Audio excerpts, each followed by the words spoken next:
This is Black Agenda Radio, a weekly hour of African American political thought and action.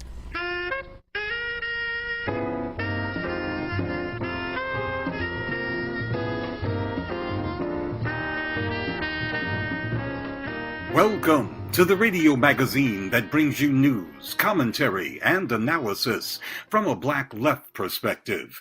I'm Glen Ford, along with my co-host Nellie Bailey. Coming up, women in business and politics are being praised for acting like cutthroat capitalists and war-mongering men. But is that feminism? And a leader of South Africa's newly formed Socialist Revolutionary Workers Party explains why workers must take political power in that country. But first, Dr. Martin Luther King is widely known as a civil rights leader, but he was also deeply committed to the labor movement. Peter Cole teaches African American history at the University of Western Illinois. Cole is the author of the book, Dockworker Power, Race and Activism in Durban and the San Francisco Bay Area. He says labor issues were a top priority of Dr. King, who early on saw himself as a kind of socialist. In the 1950s, he does talk about and write about, including from what we see, letters to his future wife, Coretta Scott, that he's sort of questioning capitalism and as being immoral, and that he often in the 60s calls himself some sort of democratic socialist. But separate from that is his awareness that the great majority of Black Americans are working class and poor. And so the question then becomes, well, how do we make these people less poor before we evolve into a democratic socialist society, perhaps? And as King said, the greatest anti-poverty program are unions, and that therefore Blacks had a material interest in sort of organizing unions because they would be less poor as a result.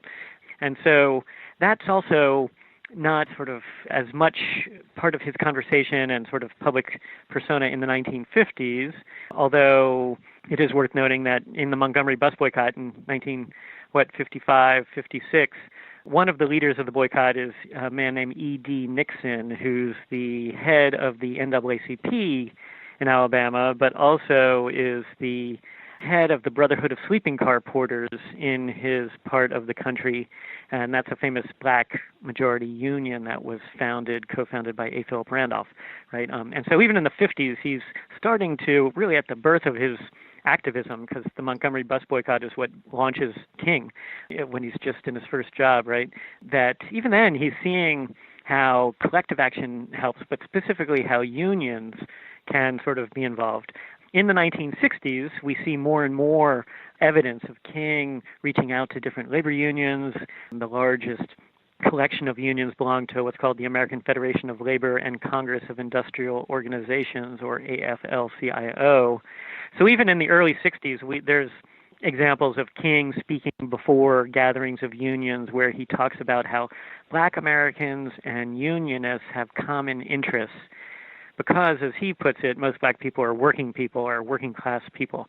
And then, as many of us also know, across the 1960s, he becomes in many ways more radical, both before and after his 1963 I Have a Dream speech.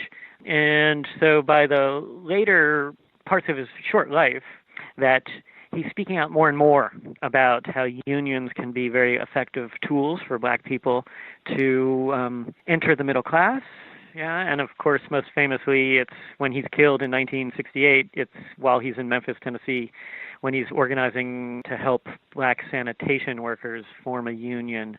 Well, in 1967, Dr. King was named an honorary member of Local 10 of the International Longshoremen's and Warehousemen's Union. That's one of the most militant and progressive labor formations in the country.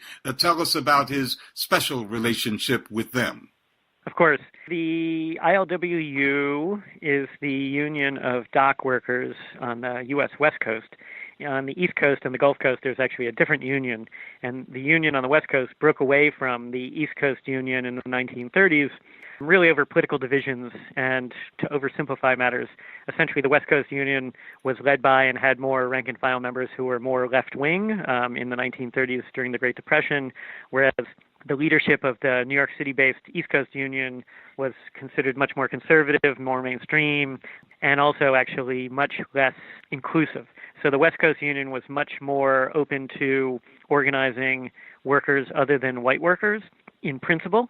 But in practice, the San Francisco Bay Area local, which was called Local 10, and San Francisco Bay Area was the busiest and largest port, and so was the most important and largest local in this union, took a very principled stand early on in the late 1930s to include black people in the membership, to integrate their work gangs, and to treat blacks equally within their union.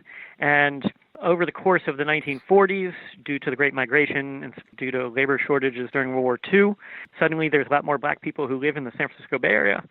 Some thousands of those black men get work on the waterfront in San Francisco and in Oakland. And this union, which already exists, allows them into the union fully and treats them pretty equally. By the mid-1960s, Local 10 of the LWU is roughly half black. By the late 1960s, has elected its first local president, African-American, a man named Cleophas Williams, who I interviewed late in his life. And as a result of really 30-plus years of civil rights activism on the part of this union, King, who is familiar with many different unions, travels to San Francisco in 1967, where he's inducted into the union as an honorary member and spends a day and speaks at the union's hall in San Francisco and talks about, as Cleophas later said, the economics of discrimination.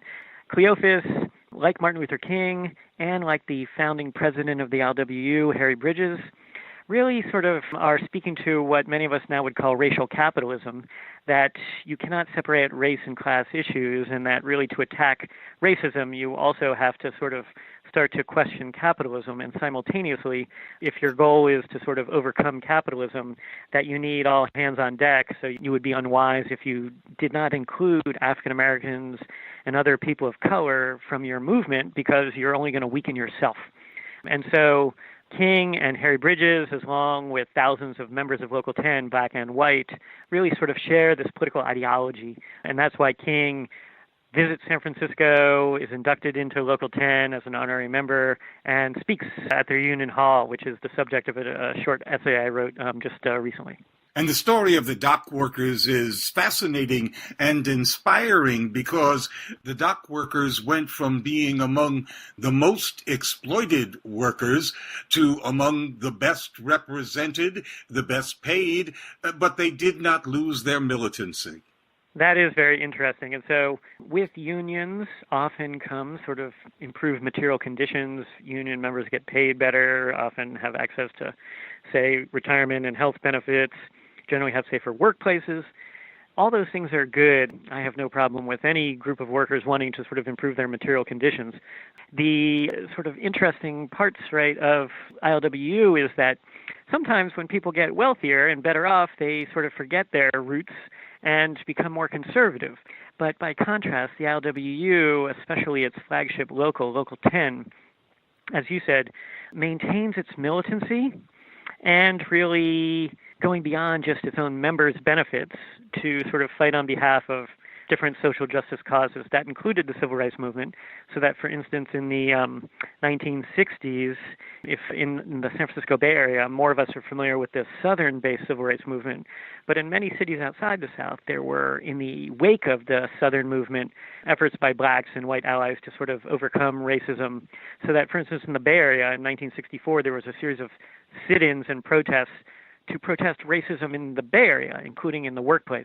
You know, better hiring and treatment and promotion and pay for black and other non-white workers. The LW was involved in those sorts of struggles. That actually also goes back to the World War II effort, to the World War II era. So, for instance, during World War II, the first black men are hired to drive trolleys in the streetcar system in San Francisco, and literally the first black guy who's hired on his first shift is beaten up by some white people for being black. Members of Local 10 essentially volunteer to defend this black streetcar driver, and so ride with him during his shift to defend him from potential future attacks, right? And so it's not even in the 60s, but even going back into the 1940s that this union, which was predominantly white, but nevertheless had some black members, is fighting for not just inclusion in their own workplaces, but also more generally equal treatment in workplaces generally, but also sort of in American society most broadly, right? And I would say that one of the main reasons for why so many whites in this union were anti-racist was because they were left-wing in their political orientation. And they very much saw that, again, sort of that workers are much stronger if they are not divided based on race, nationality, gender, etc., or for that matter, skill or craft. And so this union is unusual. I wouldn't say it's one of a kind, but it's unusual, and there are other unions that also are somewhat similar in this way. But in the Bay Area, really, I say the tip of the spear of the civil rights movement is actually these dock workers who are not only working to improve their own conditions and wages, but also working on behalf of equality at a very broad sense.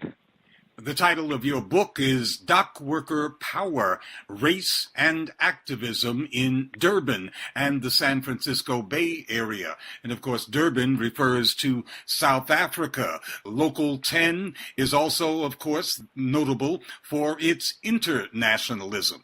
Yeah, so my book is actually a comparison of dock workers in the San Francisco Bay Area, which used to be the largest and most important port in the American West Coast, although in recent decades Los Angeles is more important. And then Durban, which is not only the most important and busiest port in South Africa, but actually the most busy port in all of Africa for really the better part of 100 years. And so I studied and wrote a lot of my book dealing how Durban dock workers are in their own country and their own city sort of fighting for racial equality, which in South Africa was called the anti-apartheid movement. But as you said, part of my book also deals with international efforts on the part of these workers. And so dock workers in the Bay Area, starting in the early 1960s and continuing through the 1980s, saw themselves as part of this global movement against apartheid being a system of racial oppression that made Jim Crow segregation look like a joke, apartheid being far more severe. And so, interestingly, also because of their left-wing politics, as well as the fact that a growing number of Local 10 members themselves are African-American and have some sympathies for Africans in their ancestral home, increasingly refused to work cargo from South Africa in order to try to exert pressure on the United States and South Africa to abandon the system of apartheid. And the most dramatic example comes in 1984, where for 10 days, dock workers in San Francisco refused to touch cargo from South Africa to protest the treatment of blacks and other non-white South Africans. And that is, as you say, internationalist, because not only are they taking action in their own community, in their own country, they're engaging in actions for which, honestly, they can't, metaphorically, they benefit from a better world, you could say. But, materially, the fact that they are stopping work means that they're not getting paid, right? That they're refusing to work on behalf of a struggle that's thousands of miles away with people that few of them have ever met before is amazing, right? Because very few of us are willing to put our jobs on the line, let alone to sacrifice some of our money on behalf of a cause, a social justice cause, in a far distant land. And in the context of internationalism, you make the connection between Dr. King and folks who came before, specifically Paul Robeson. Right. So Paul Robeson is familiar to many of us. He, an African-American man whose father, right, had been, I believe, born a slave, and who's a generation older than King. But Robeson was an actor and a singer, as well as an activist. I always tell my students, I'm a professor, that Paul Robeson is like if you were to combine the popular music of Kanye West and the acting of, Jamie Foxx or Denzel Washington, that Robeson was the most prominent black actor and black musician of his generation. But he was also, as many of us know, an outspoken political activist, critical of racism in America, critical of capitalism in America and worldwide. And Robeson for similar reasons as King, found his way to the ILWU. Several of his friends, other black radicals, were members of the union, the ILWU. And so Robeson in the 1940s was also inducted as an honorary member of the ILWU, so that Robeson in the mid-20th century and then King in the sort of the late 1960s, both, it's quite noteworthy that this union has this connection to two of the most prominent African Americans, well, in the history of the United States, period, right? So we see that Local 10 is a prominent part of both the black radical tradition and the radical labor tradition. Yeah, I think that's a very good way of putting it. There was a historian who wrote a book about 15 years ago, actually, about a group of left-wing whites and blacks in North Carolina who are tobacco workers. But he used a term in the title of his book, Civil Rights Unionism. And so ILWU was another example of an American union that was using its economic power on the job, not just to improve their own lives and material conditions, but also to sort of fight for causes beyond their workplaces. In these cases, against racial segregation and in favor of black equality. And so I like the way you put that. Yes, part of the black radical tradition as well as really part of a militant labor union tradition. Now, that local has been heavily automated, has far fewer members, but it still retains that radical tradition. Yeah, so as in many industries, automation or new technologies that displace workers has been a major force on the waterfronts around the world. As a result of that, we call it actually containerization, when 20 to 40 foot metal boxes basically are how we move goods around the world nowadays since the 1960s. The San Francisco Bay Area is one of the first ports in the world that was containerized in a significant way. And like you said, one of the implications of that, one of the effects of that is a much smaller workforce. In the case of the Bay Area and the entire U.S. West Coast, and for that matter nowadays the other coasts in America, dock workers, because of their strong unions, actually get paid quite well. I joke on more than one occasion that union dock workers in San Francisco or Los Angeles get paid better than many professors, which is my own profession. But that has come, nevertheless, at sort of a significant price. I mean, in the 21st century, we workers, whatever sort of work we do, should be aware that technology can make our lives easier, but they also might make our work useless. We might be fired because essentially a machine of some sort or another does our job for us. So the union made major concessions in the 1960s on the U.S. West Coast when they agreed that containers could move forward. At the same time, the union, led by at that time still Harry Bridges, got some extraordinary concessions out of the employers, most importantly that not a single person was fired, right? And so essentially everyone was guaranteed a job in that particular union and that sort of on the West Coast, and the employers put up a bunch of money to essentially buy out older dock workers, so what they called shrinking from the top, as opposed to firing the young. And that's, even though imperfect, because long-term there are fewer jobs, the way that the union was able to negotiate this transition is noteworthy, but it was only because there was a strong union. By contrast, in the San Francisco side of my book, in Durban, containers came a generation or 15 years later, but because of apartheid, black workers were much weaker, and the port of Durban and other ports in South Africa did not negotiate the process with a black union or their black workers. Instead, they just instituted this massive change, and within 3 years it fired half the workforce. And so in both cases, these workers were able to sort of survive and in some cases thrive and reorganize, but the contrast between how Durban dockers and San Francisco longshoremen were treated is quite stark, and one example of how unions can matter greatly in protecting workers. One of the points I like to make about Martin Luther King's relationship with the ILWU, which is really interesting and is particular to the waterfront, if you will, is that when King was killed, less than a year after he had visited Local 10 in September of 1967, he was killed in April of 1968, the day after, the ILWU Local 10 stopped work, because before that time and to this very day, if a member of the union is killed on the job, they actually shut down for that shift. They don't go back to work. And despite the fact that employers hate this sort of independent worker power, dock workers still do this up and down the West Coast. So King is killed on April 4th. The following day, the ports of Oakland and San Francisco don't work, right, out of respect for a fallen member who had died in Memphis, but nevertheless was considered a member of the Union. Even though Oakland was also not only sort of where ILW Local 10, many members lived, it's also the birthplace of the Black Panther Party, which is considered to be this supposedly anti-white, yet very militant, radical black organization.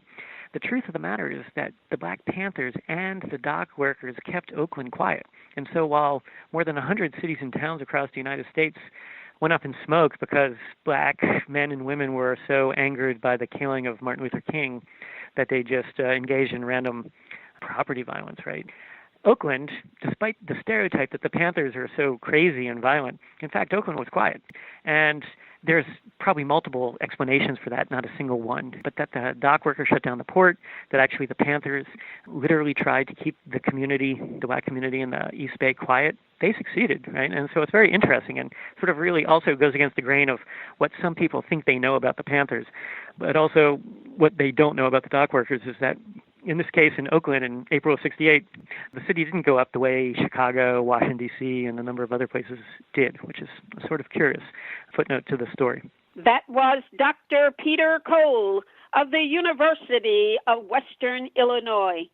Women are engaged in all kinds of activities these days, including war, torture, and cutthroat corporation business. But is that progress? Dean Spade is a professor at the Seattle University School of Law and co-author of a recent article titled, "There's Nothing Feminist About Imperialism." It's true. I've recently published an article with Sarah Lazar about our concern because we saw all of these media celebrations of women in high places, celebrating that women are the CEOs of the top 5 military contractors and that Gina Haspel was appointed to head the CIA, and so that women are in all of these places inside the military-industrial complex, and this was kind of hailed with these articles that said a number of things. One, the suggestion that this is some kind of victory for women or for women's well-being. And two, there's also an implication that somehow the military-industrial complex is a meritocracy, like a more fair, non-sexist working environment than other industries. And we were aghast for a number of reasons. Certainly this is a way to celebrate and give good PR to those very agencies like the CIA or those organizations like Lockheed Martin that, of course, left movements oppose and seek to dismantle, but also given the last many years of exposés about sexual violence in the U.S. military and the fact that 38% of women military personnel have been victims of assault and that 40% of homeless veterans who are women have been victims of sexual assault, the idea that it's easy to climb inside that organization and that it's so good to women is such an outrage. So both in terms of what happens to women inside the military and also what, of course, the military does in the world, which is responsible for extreme violence that disproportionately affects women, this whole framing was just outrageous to us. Yes, and the military-industrial complex is actively marketing that feminist angle. Raytheon, one of the biggest military contractors in the United States, has partnered with the Girl Scouts. Yes, and I think that for us, and for me, it makes a lot of sense to look at that kind of PR move alongside just more broadly the popularity for all kinds of violence-making and harm-doing institutions to associate themselves with progressive politics or with targeted populations. So for me, this goes alongside with seeing, a couple of years ago, the New York Police Department put out a police car that had a rainbow flag on it to sort of say we're a gay-friendly police department, which is pretty common in many police departments around the country, or to see the ways that oil companies want to market themselves as green energy, or any of these strategies to sort of just notice the ways that these kinds of bait-and-switch moves or this kind of propaganda that would suggest the very opposite of what these organizations are about is a common feature. And it's not a new feature at all, but it's something that seems increasingly sophisticated and popular with a number of institutions that are branding themselves as progressive through saying they're women-friendly or gay-friendly or green. And in this propaganda, some of these companies are saying that women bring some special feminine traits to the war industry. Yeah, there's a fascinating sort of sexist and gender essentialist narrative, which is really a gender essentialist about a particular vision of white womanhood that is visible in these celebratory moments about women leading the defense industry. There was a really fascinating thing in the Politico article that celebrated this, that said both that women are such great people for the defense industry because they're naturally protective mothers, so this sexist idea about women's gender roles as parents, and then also this idea that women come up with these like novel, interesting solutions because they have this different other experience. And the example was that a woman had come up with covering sensitive equipment with pantyhose in the desert to not have sand get into the equipment. So this, it's really reasserting a notion of essentialist gender difference that we could say is the opposite of a feminist insight. Yes, I suppose if one discovered that some of the executioners on Texas's death row were female, that would be heralded as a victory for women's liberation. Well, I think in some ways that's exactly right. I mean, that's where this logic goes. It's that any population should know it's free when it has the opportunity to become executioners, police, soldiers, when it has an opportunity to work inside the very institutions and systems that produce harm for those very populations. So it's this, very backward idea of liberation that doesn't at all accord with the kinds of robust, anti-racist, feminist, anti-imperialist politics that I think feminism is actually about. It's like this stripping of that to just be like, if we have women's faces in these places, then we'll declare victory. I remember when the Obama administration came in and there was somewhat of a debate about whether the U.S. should withdraw from Afghanistan. Folks were saying that the reason the U.S. should stay in Afghanistan is because of women and girls, that it was necessary for the U.S. to stay there so that they wouldn't fall into the clutches of the Taliban. But I also remember that the U.S. and the Saudi Arabians were the ones who funded those jihadists in Afghanistan who were bringing down a left-wing government there, which was actually fielding women to put girls in school and put women in all fields of professions. And the U.S. fielded the jihadists that overthrew that government.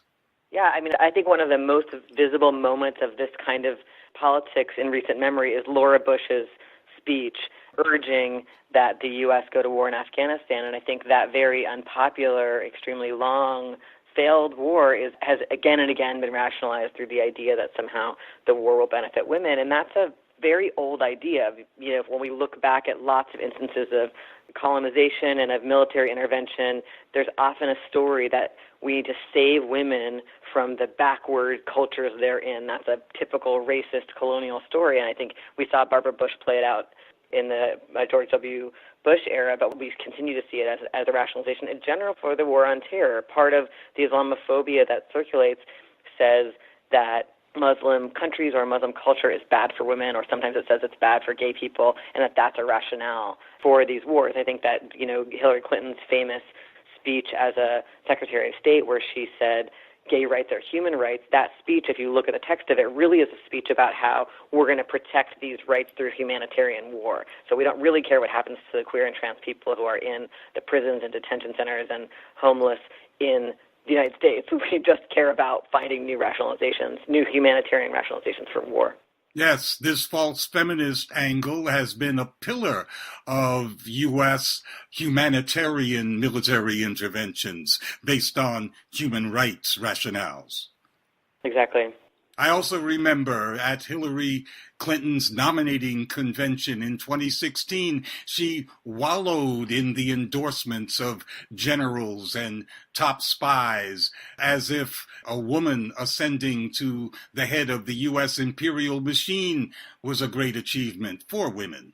Yeah, I mean, she's such a good example, as is Obama, of this exact moment of marketing where these systems need to put the bodies of those who have been targets, but also whose bodies are associated with movements for freedom, into leadership of these very machines in order to try to find ways to make those machines to sort of borrow credit from those freedom struggles. I think the projections people have on a black president or a female presidential candidate or a female head of state or head of the CIA, those projections are supposed to smooth over the brutal realities that are more and more exposed with every passing day, especially in the era of WikiLeaks, et cetera, that have really, added another level of delegitimization to these very operations. Not that they needed new levels, but this exposure is, constantly happening, and there's kind of a scramble, I think, to use these tropes to produce good PR for these institutions. The U.S. aggression against Libya also had a gender angle. Supposedly, Muammar Gaddafi's troops were wolfing down vast quantities of Viagra and on a rape spree against women, and the United States had to save Libya from that. Yes, as I understand it, that couldn't be confirmed by international organizations, and so we don't know what was really happening there, but it's clear that those talking points were part of the same logic, as was the idea that the military invasion was led by women. That was, another one of the pieces the news picked up, and that was promoted by the military to suggest that this was a humanitarian intervention. Have we had an imperial hijack of the feminist movement in part in the United States? I don't know, because I'm not sure that it's new. I just think it's the same trope showing its face again. I mean, I think again and again, especially we see a very thinned out version of supposedly pro-women politics that's not really feminist, right? That's just this exact thing. We're going to have a woman lead something horrible that, of course, produces more violence and harm and death to women and girls around the world is, I think, just another iteration of something we've seen throughout colonial history, which is this idea that war and invasion are somehow to save or rescue women or is good for women. I think a new element of this, especially since the U.S. military removed the ban on women in certain forms of service. I think a new element of this is the idea, but it's also not new, but the idea that women in leadership inside the military, inside the defense industry, is itself proof that those industries are not sexist or will make those industries even more feminist. Like that entire idea, is similar to ones we see about any marginalized group at the moments when they're fighting to join the military or when they get appointed to lead particular parts of the military. So these are pretty well-worn strategies, but we do see new iterations of them all the time.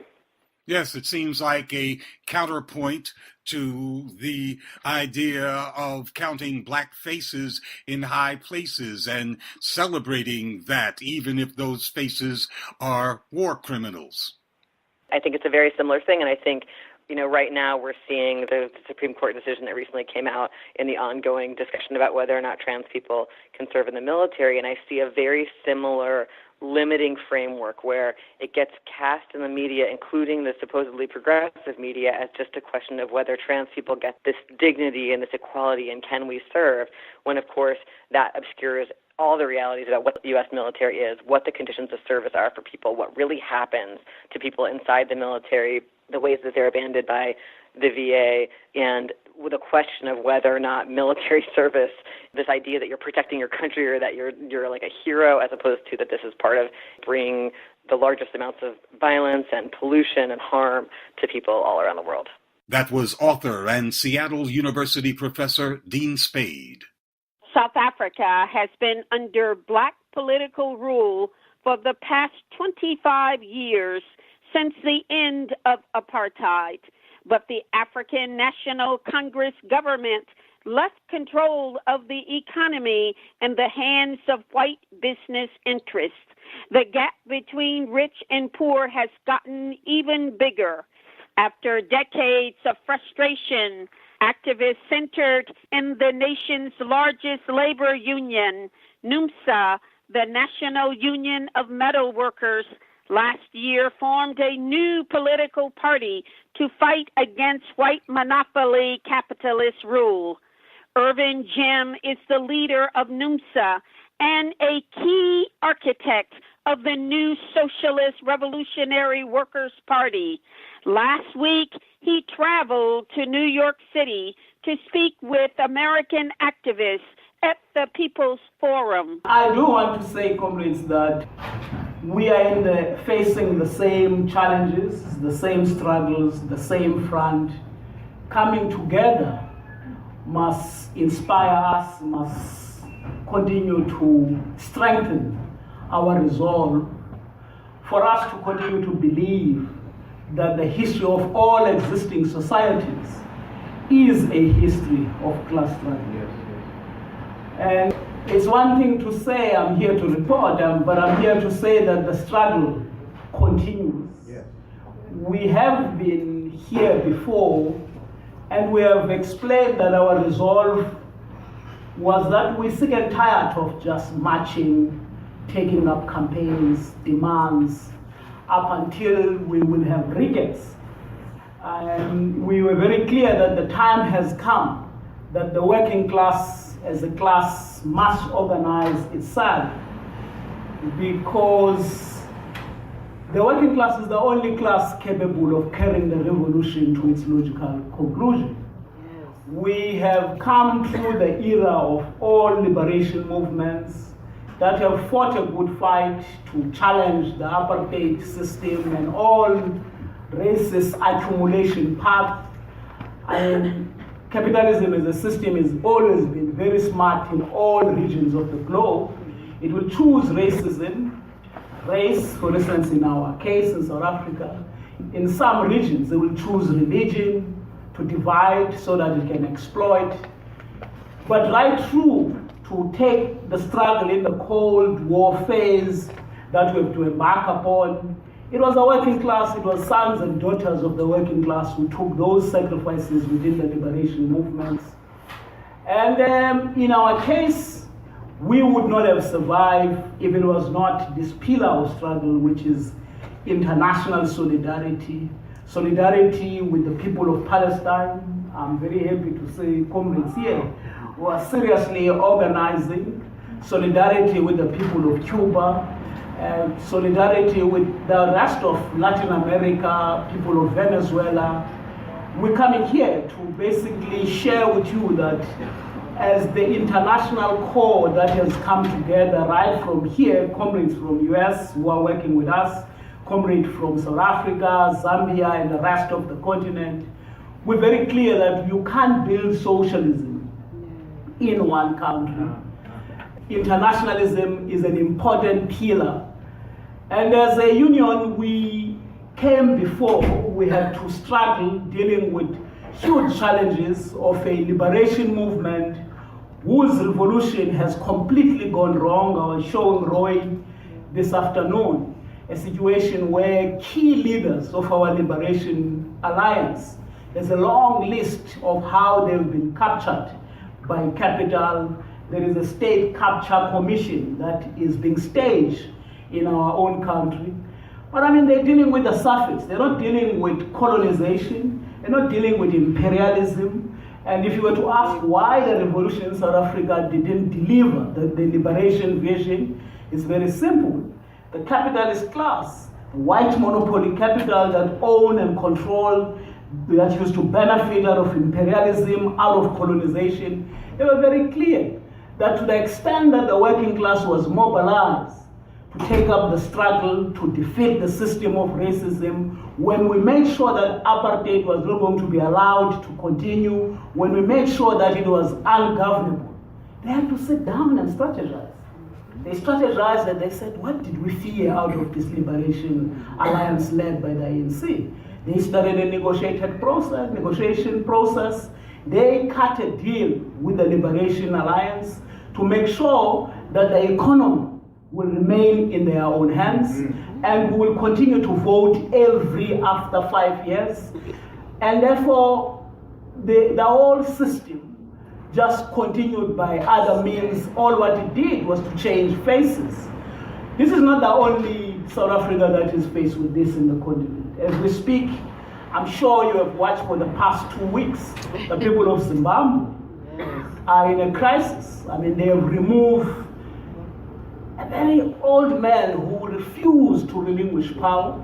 He got replaced by another very old man who refused to relinquish power. He's not new, but you can come to South Africa. It was Jacob Zuma his deputy Cyril Ramaphosa just took over power, is there a liberation agenda? Is there a revolutionary agenda for fundamental change?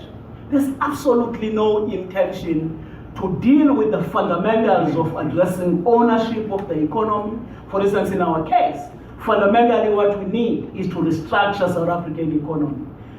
Those who know South African economy, it is minerals, energy, and finance complex. It continues to be in the hands of a tiny minority. And of course we can vote, and we continue to do every after 5 years. But the quality of life of our people does not change because we're not changing power relations in society. But that's the case in Zimbabwe. The land question, which is the landmark of whether the revolution really achieved its purpose, was still packed in the Land Act of 1913, where basically 87% of the whole population is basically packed like sardines in the township. And township, comrades, remains inferior infrastructure, inferior schools, inferior hospitals, inferior everything. But the very same population continues to deliver wealth, which basically is taken out of the country. It belongs into a tiny minority, and which means that apartheid was just removed in statute books, but it continues by other means. So what did we do? We happen to be a union that has been internally in the Liberation Alliance with activists, and I think the old Communist Party used to have a book like this called 50 Fighting Years of Sacrifice, because it was communists who sacrificed the most. It was communists who gave the best when the regime was brutal. It was communists who formed Umkhonto weSizwe, the military wing.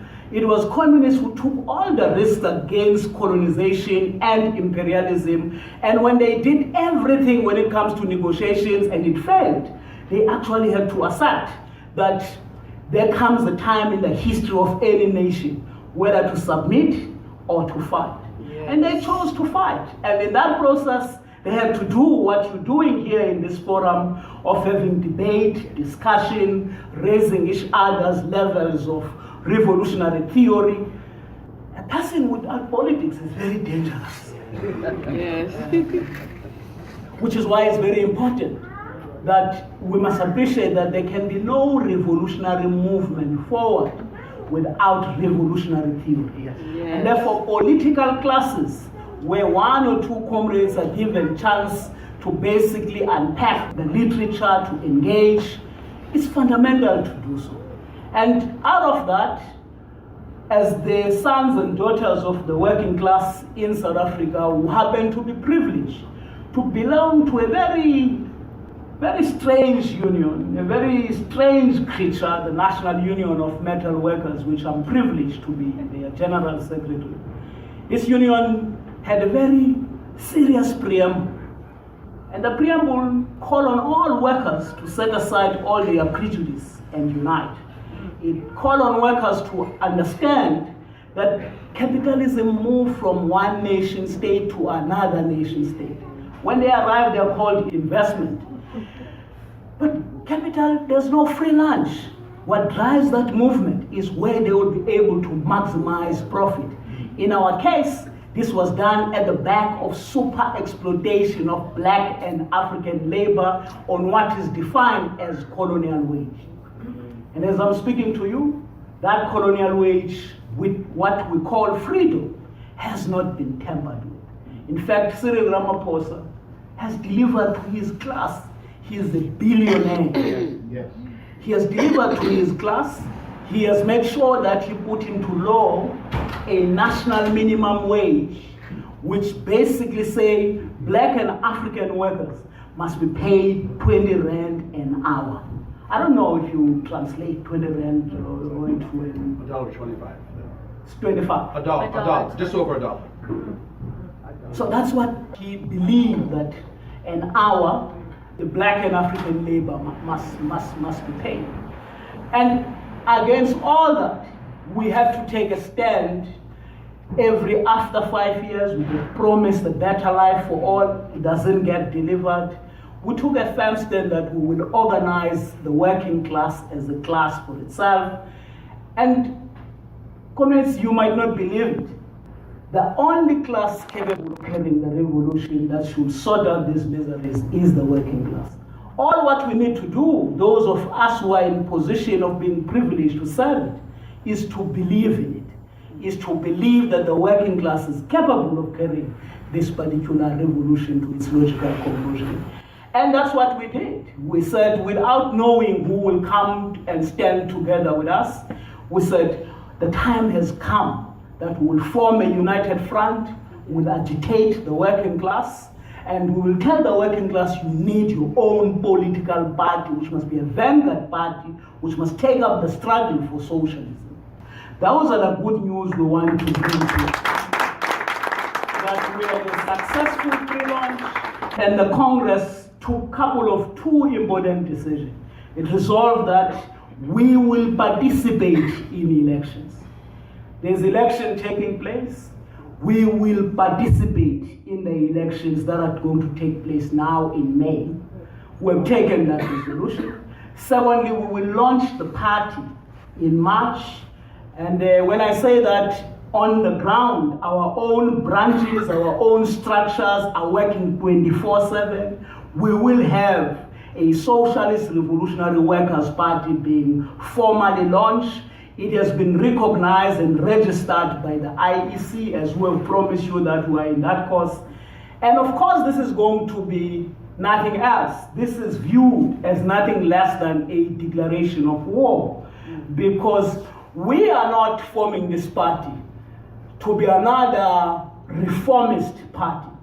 We want to take up a struggle against capitalism as a system, because we firmly believe that capitalism as a system does not have solutions for problems that confront humanity. We want to overthrow capitalism in South Africa with its concentration and centralization of wealth in the hands of a tiny minority that is dying of overeating, whilst the bulk majority of our people are dying of hunger and starvation. And solidarity for us must be about the struggle to ensure that we deliver socialism and class struggle, which can only be successful if we build this international solidarity with people of Venezuela, with Cuba, with Palestine, to expose all those nationalists who occupy positions of power in the continent and the rest of the world to continue to give us a prescription of a system that continues to produce all our miseries and all our social ills. Tonight, that's what, in our view, we should be strengthening ourselves to talk about. Amandla. Thank you very much. That was Irvin Jim of South Africa's newly formed Socialist Revolutionary Workers Party. Also on hand at the People's Forum was Dr. Cosmas Musumali, the General Secretary of the Socialist Party of the Southern African nation of Zambia. The ruling party of Zambia has declared the Socialist Party to be a danger to national security, and party members are under constant danger of imprisonment. Dr. Musumali told his New York audience that the imperialist powers have enlisted African governments as collaborators in neocolonialism. There's a scramble for African land. We have hundreds of thousands of hectares that are being leased or sold to foreign entities. Yes. South Korea is getting hundreds of thousands of hectares of land. Saudi Arabia, Kuwait, India, France, Germany, the US to a limited extent. But with land also comes water. Agriculture is about land, it's about water. So you're also extracting water out of these economies. And buying land from a country is not an easy process, because land is fought for.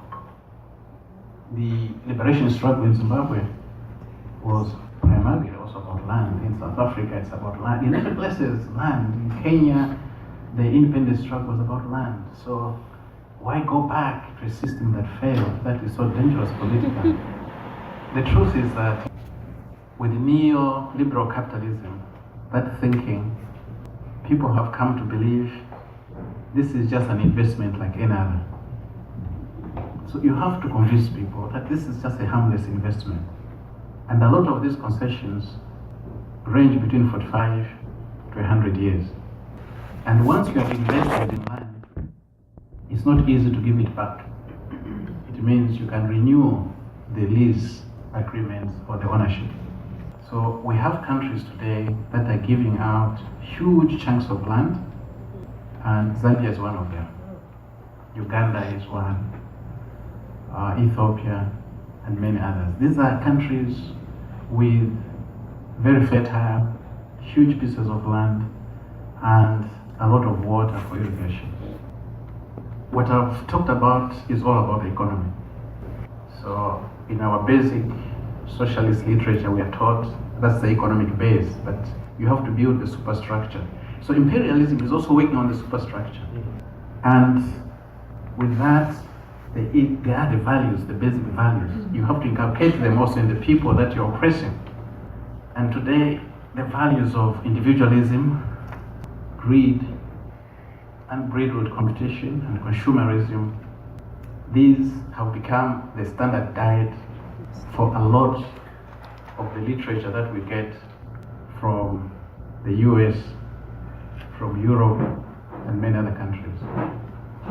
You don't have to go far. Even the films, the soap operas that our children are watching, they are all about this. The magazines that look harmless, but when you look at them, it's all about this. So we have generations of Africans that are growing up thinking individualism and greed is the way to go.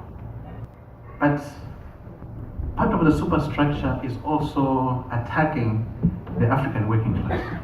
So a repressive instrument that oppresses, that fragments the working class is also in motion and has been going on for over 30 years now. I don't know of any African country whose labor laws have not changed over the past years. The laws are being changed to allow casualization. Laws are being changed to make it very difficult to organize trade unions. Laws are being changed where basically as a worker you do not have permanent employment anymore. And the state itself is becoming more and more coercive also. So a lot of African countries are spending relatively huge amounts coming up with a very coercive state apparatus. I don't know of any country, any government today that's not doing that. Then there's also the militarization of the continent. This is the poorest continent in the world. It's being militarized at a very fast pace. African armies, which had deteriorated in the 80s under structural adjustment programs, today they are being rearmed. And the entry point was always the fight against. So the fight against terrorism was one of those entry points. It's even just visible. Today, if you look at most of those armies, look at their uniform, it reminds you of which uniform? The US. Yes. It's changing. But it's not just the uniform, it's not just the common maneuvers, it's not just, but it's the whole doctrine. That's also changing. Out of the 54, 55 African countries, about 48 of them have got one or the other form of military cooperation with imperialist countries. It has about 63 points on the continent where it can launch an attack. I have to explain this. Those 63 points have to do with either it's a naval base, it's a military base, it's a support station, a small unit for drones, it's a part of military intelligence, and so forth and so forth. There are that many scattered all over the continent and also in the small islands surrounding the continent. The US is capable of striking within 2 hours any place on the African continent. Within 2 hours. So if you talk of Africa Command or AFRICOM, that's how prepared they are. But they are not alone. Even the Europeans are also saying we're being left behind. France is revisiting its presence on the continent, not by reducing, but by increasing and making it much smarter. And you have many other countries also that are saying, well, we won't be left behind. So even the Russians are coming in. Our Chinese comrades are also coming in. They are also building up their stations around there. So you have a continent that's being highly militarized. And this is dangerous. Highly dangerous, especially if you are pursuing a working class cause.